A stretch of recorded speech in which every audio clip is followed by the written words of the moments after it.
नमस्कार all dear students, कैसे हैं आप सब। उम्मीद करता हूं आप सब कुछ अच्छे होंगे। साथियों, राजस्थान बिजली विभाग की जो भर्ती का नोटिफिकेशन है वो यहां पर जारी कर दिया गया है। जिन साथियों ने अभी तक भी जो फॉर्म अप्लाई नहीं किया है तो जल्दी से कर दीजिए।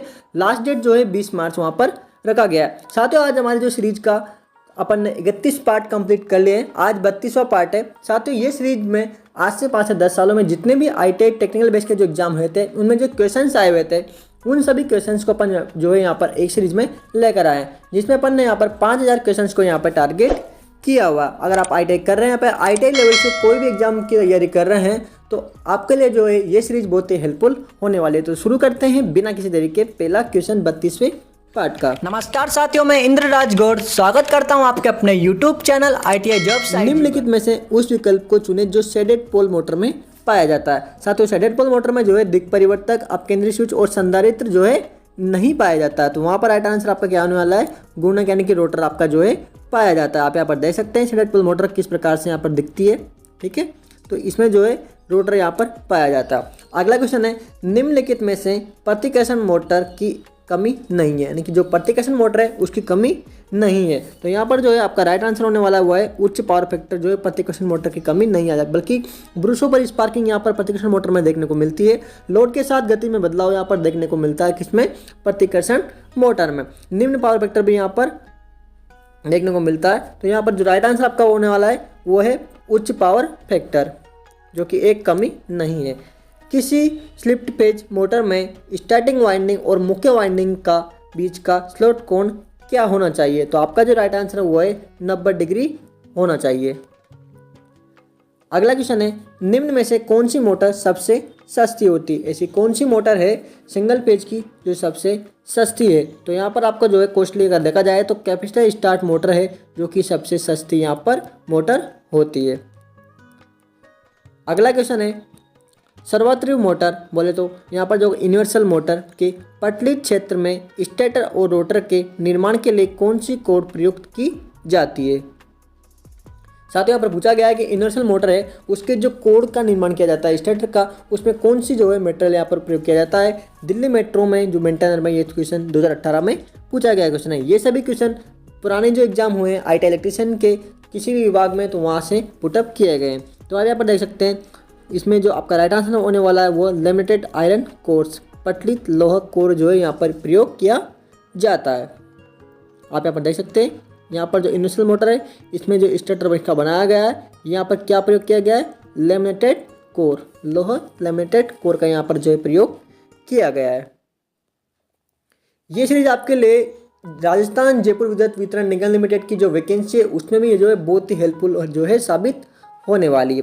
अगला क्वेश्चन है, एक सर्वात्रिक मोटर यानी कि यूनिवर्सल मोटर में क्षेत्र वेस्टर्न किस प्रकार के तार से निर्मित होते हैं। दिल्ली मेट्रो में एक क्वेश्चन पूछा गया है। तो यहाँ पर क्षेत्र वाइंडिंग है किस प्रकार के तार से निर्मित होती है। तो आपका राइट आंसर है मोटे वल युक्त इनेमल्ड ताम्र तार का। साथियों, जो तांबे का तार होता है उस पर वर्णिश ताम्र इनेमल की जो है परत चढ़ाई जाती है, इसलिए इसको मोटे वल्कयुक्त इनेमल्ड ताम्र तार बोला जाता है। अगला क्वेश्चन है, यदि आर्मेचर को शॉर्ट सर्किट या ओपन सर्किट किया जाता है तो यूनिवर्सल मोटर में क्या होता है। अगर आर्मेचर को जो है अपन शॉर्ट सर्किट या ओपन सर्किट करेंगे तो यूनिवर्सल मोटर में क्या होगा, तो वहाँ पर जो है भारी स्पार्किंग अपन को यहाँ पर जो है देखने को मिलेगी। ये जो आप देख रहे हैं ये डिवाइस आपकी क्या बोलते हैं, इसको आर्मेचर बोला जाता है। ठीक है, इस पॉइंट को बोलते हैं कम्यूटेटर, ये उसका पूरा बोलते हैं आर्मेचर और इसको बोलते हैं स्टेटर। ठीक है, तो अगला क्वेश्चन से, स्लॉट में से और स्लॉट के बाहर से गुजरने वाली लंबी विद्युत रोधी तार आर्मेचर वाइंडिंग में उपयोग होने वाले शब्द की परिभाषा कीजिए। तो यहाँ पर आपका जो राइट आंसर होगा वह है कंडक्टर।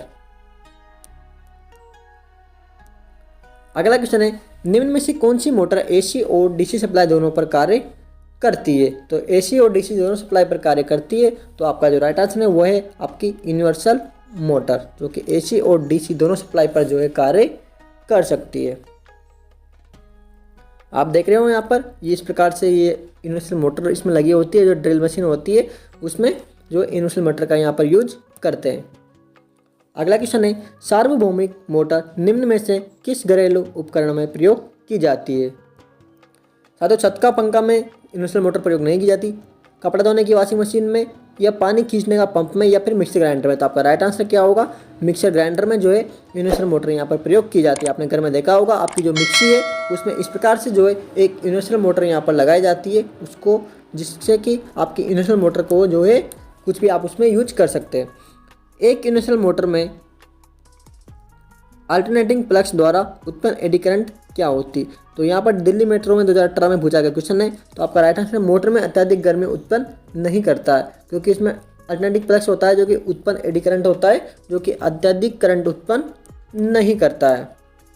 अगला क्वेश्चन है, टॉर्क में कमी को रोकने के लिए निम्न में से किस मोटर में प्रतिरोधकों को आर्मेचर कॉइल और कम्यूटेटर सेगमेंट के बीच में रखा जाता है? आर्मेचर कॉइल्स और कम्यूटेटर सेगमेंट के बीच में रखा जाता है। तो यहाँ पर आपका जो राइट आंसर होगा वो है यूनिवर्सल मोटर।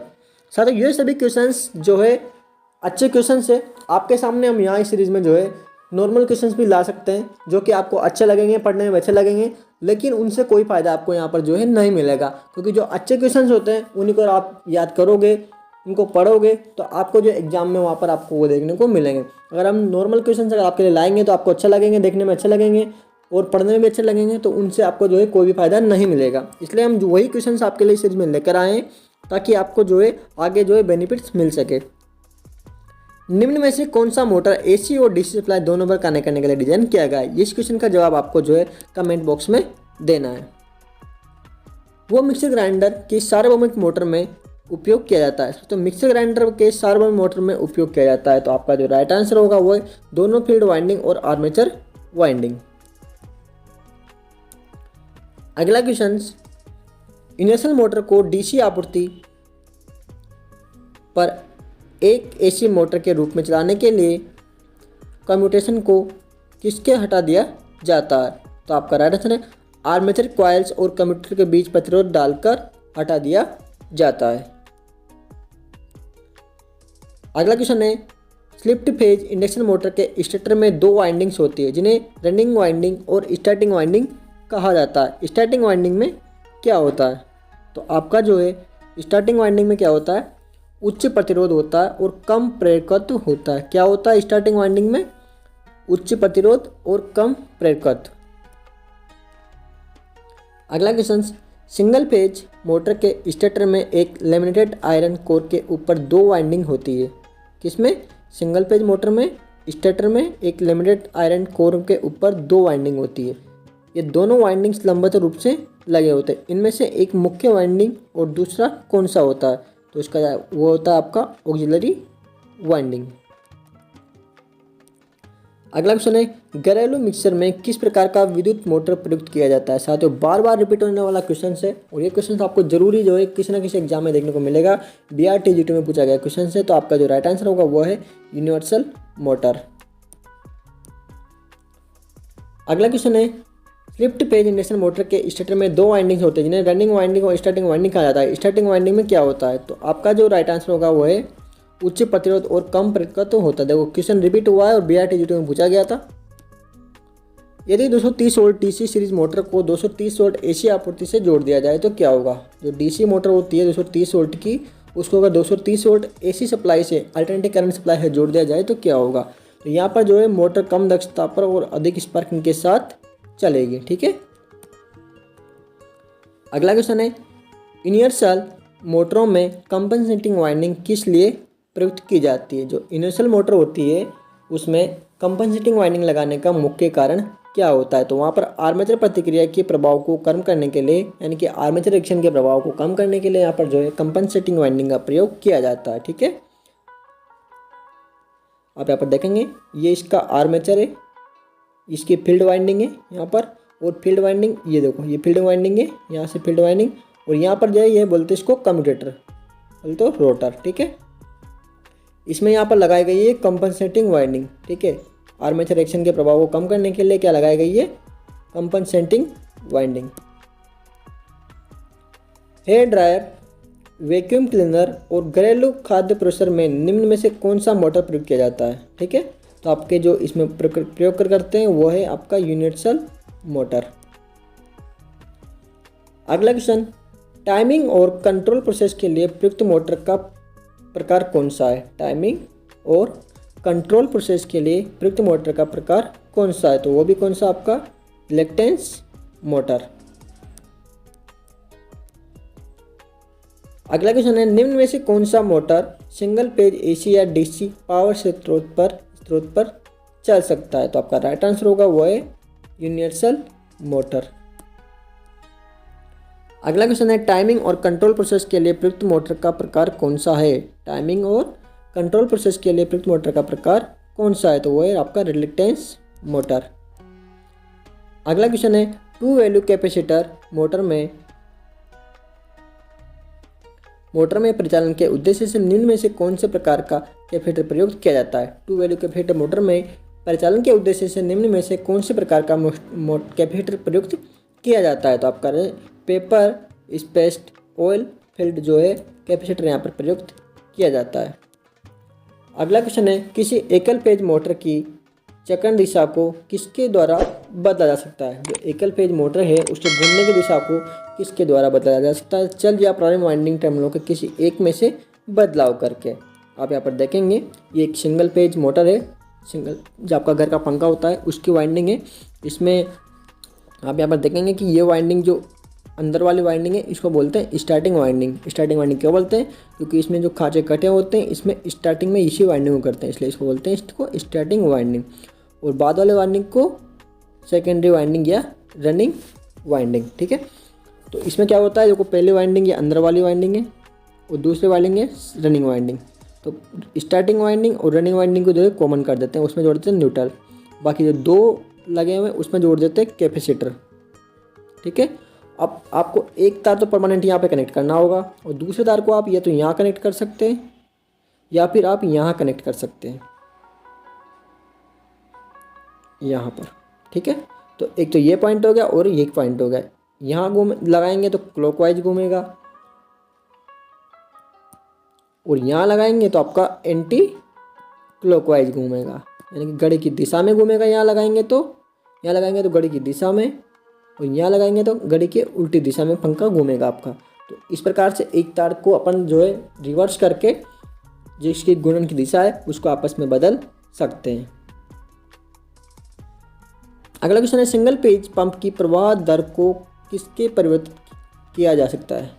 तो जो सिंगल पेज पंप की जो प्रवाह है उसको जो अपन यहाँ पर पाइप के आकार को कम करके जो है परिवर्तित कर सकते हैं। एक यूनिवर्सल मोटर में सामान्यतः ब्रश की चौड़ाई और कम्यूटेटर सेगमेंट की चौड़ाई का अनुपात क्या होता है। जो ब्रश की चौड़ाई होती है वो कम्यूटेटर सेगमेंट की चौड़ाई होती है वो क्या होती है, तो आपका राइट है 2:1। वॉशिंग मशीन एंड मिक्सर में सामान्यतः प्रयुक्त मोटर का प्रकार बताइए। वॉशिंग मशीन और मिक्सर में तो आपको पता ही है इसका, तो आपको इसका जवाब जो है कमेंट बॉक्स में देना है। अगला क्वेश्चन है 1 हॉर्स पावर कितने वाट के समतुल्य होता है, तो इसका जो राइट आंसर होगा वो है 746 वाट। दिए गए आउटपुट और गति के एक सार्वत्रिक मोटर को 220 वोल्ट 50 हर्ट्ज की आपूर्ति की तुलना में किसकी आवश्यकता होती है, तो निम्न आवृत्ति पर निम्न वोल्टेज की आवश्यकता होती है। तो ये सभी क्वेश्चन जो है ऑफिशियली क्वेश्चन है, इनमें कोई भी चेंजेस आपको अगर आपके एग्जाम में आते हैं तो कोई भी चेंजेस यहाँ पर देखने को नहीं मिलेगा।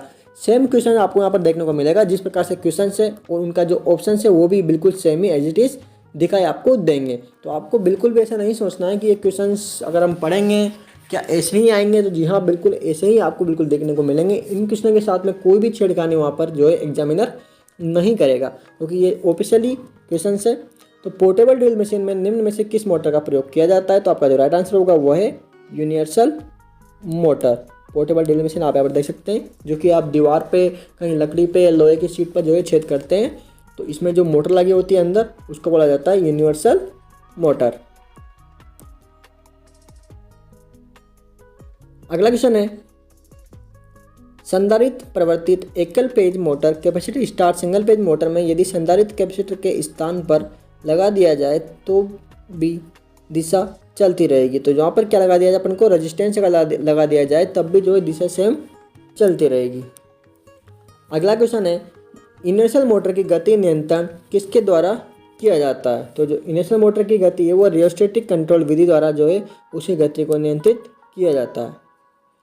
अगला क्वेश्चन है, किसी टेबल फैन की गति को कैसे नियंत्रित किया जा सकता है। जो टेबल फैन है उसी गति को जो है इनपुट और वोल्टेज को नियंत्रित करके गति को नियंत्रित किया जा सकता है। किसी छत के पंखे सिंगल विंग फैन की गति के कम होने का क्या कारण हो सकता है। जो छत का पंखा होता है आपका, उसमें जो सीलिंग फैन की गति है उसके कम होने का कारण क्या हो सकता है। तो उसका जो राइट आंसर आपको यहाँ पर संधारित्र में खराबी हो सकती है। राइट आंसर क्या होगा, संधारित्र में खराबी हो सकती है। आप देखेंगे कि आपका छत का पंखा है, इसकी जो वाइंडिंग है, अगर आपका एक कैपेसिटर यहाँ पर लगाया गया है खराब हो जाता है तो इसकी जो गति है, घूमने की दिशा है, उसमें कमी आपको यहाँ पर देखने को मिलेगी। अगला क्वेश्चन है, दिए गए आउटपुट और चाल के लिए 220 वोल्ट 60 हर्ट्ज की आपूर्ति की तुलना में एक सर्वाधिक इनर्शियल मोटर को किस आवश्यकता होगी। सही विकल्प का चयन करें। तो आपका राइट आंसर जो होगा वह निम्न आवृत्ति और उच्च प्रतिरोध की आवश्यकता होगी।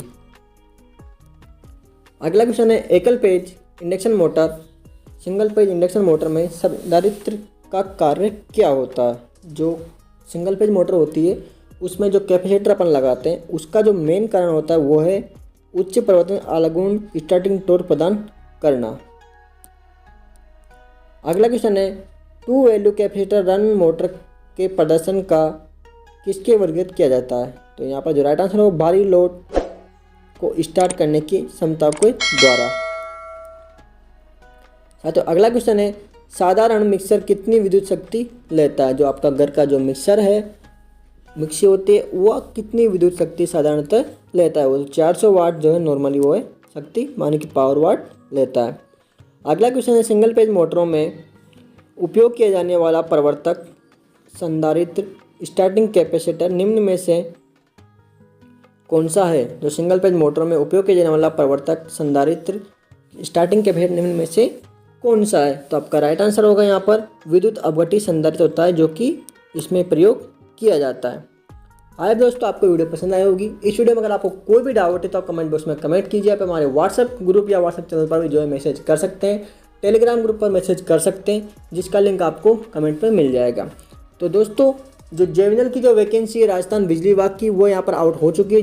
जिन साथियों ने भी अभी तक फॉर्म अप्लाई नहीं किया है वो चैनल पर जाकर देख सकते हैं और फॉर्म को अप्लाई कर दिए। जनरल के लिए वहाँ पर जो है 1000 रुपये फीस रखी गई है और ओबीसी वालों के लिए वहाँ पर जो है 500 रुपये फीस रखी गई है। तो आप जल्दी से जाइए और फॉर्म को अप्लाई कर दीजिए और जो सीरीज़ है उसको अच्छे से कंप्लीट कर लीजिए ताकि आपको जो है कोई भी दिक्कत वहाँ पर नहीं देखने को मिलेगी। थैंक यू दोस्तों, मिलते हैं नेक्स्ट वीडियो में, तब तक के लिए जय हिंद।